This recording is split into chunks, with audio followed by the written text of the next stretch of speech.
Hey, it's Eric Osnes here with Homebridge Financial Home Mortgage with an update on mortgage rates for the week ending July 1st, 2022. This week, Fed Chairman Jerome Powell he actually said this, we understand better now how little we understand about inflation. Huh. Well, that's comforting coming from the man whose main job is controlling inflation. Oh well, it's the 4th of July weekend, and I'm not going to simmer about the fact that this year's barbecue is going to cost 17% more than it did last year. Anyway, the economic stats for this week gave the bond market at least some warm fuzzies. The personal consumption expenditures (PCE) index came in better than expected for May. Still up 0.6% year over year. That's a reading of 6.3%, but that's lower than what was expected, which is good news. The core rate, which strips out food and energy prices, things the Fed definitely can't control, was up 0.3% year over year. That's 4.7%. Personal spending rose only 0.2%. That's less than half the forecast. And GDP for the first quarter was revised downward to negative 1.6%. First quarter, the economy shrunk by 1.6%. Remember that two consecutive quarters of negative GDP means that we're in a recession. Bonds, at least, were refreshed by this sort of cooling information. In fact, for the week, mortgage rates were definitely a little bit better. Here's the national averages: 30-year fixed rate conventional mortgage. Just need to load up my computer here. Um, we are at 5.7% for the week, so definitely finally under that 6% mark. 15-year fixed rates 5%. 30-year fixed rate FHA and VA 5.13%, and jumbo 30-year fixed rates 4.9%. 5/1 ARMs 5.20%. So good numbers, there for the week.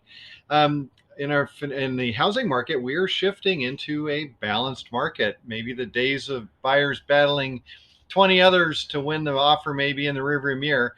Sellers are kind of scratching their heads, wondering what happened and why it's not taking only 3 days to sell their homes. Well, increased inventory and higher rates, have given many buyers pause, and it's leading to some longer marketing times and, some price reductions, some corrections.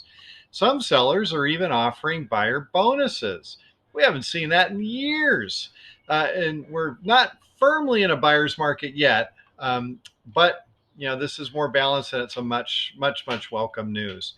Let's talk about some creative financing options. If you've got a seller that's interested in giving a buyer bonus, what about using that to lower your monthly payment? You can do that with a 2-1 buy down. What's a 2-1 buy down? It's temporary. What happens is you have a 30-year mortgage. In the first year, your interest rate is 2 percentage points lower than the final rate. In the second year, it's 1% lower. And then in years 3 through 30, it would just be at the regular rate. For example, if I took a $600,000 loan on a 30-year loan at 5.75%, my payment would be $3,501, my principal and interest payment. But with a 2-1 buy down, in year one, that payment would be $2,778. That saves me $723 a month in that first year. In the second year, the payment would be $3,129, still saving me $372 a month.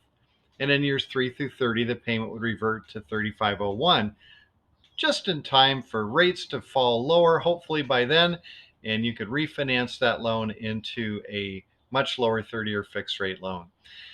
With a down payment of 10% or more, the seller is allowed to pay up to 6% of the sale price to cover allowable settlement costs.